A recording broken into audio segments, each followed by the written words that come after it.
Welcome again to Rough Diamond Recipes. Today's recipe is tartar sauce, and recipes don't get much easier than this.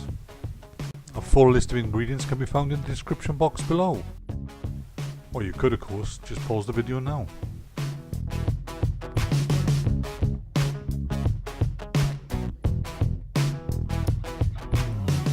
First we prep the gherkins. Simply cut into quarters, then finely chop. You don't want them mush, you want little bits, but you don't want them too big either.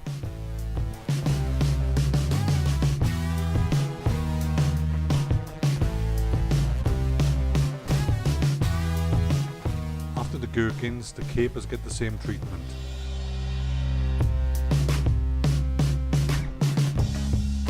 When this is done, simply add the mayonnaise, salt, pepper, gherkins, capers and lemon juice to a bowl and mix together.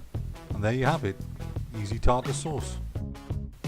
This is the perfect accompaniment to one of our other recipes, salmon cakes. I'll leave a link on the end screen to that recipe if you'd like to try it. If you like this recipe, don't forget to give it a thumbs up. Hopefully we'll see you on the next one. Bye for now.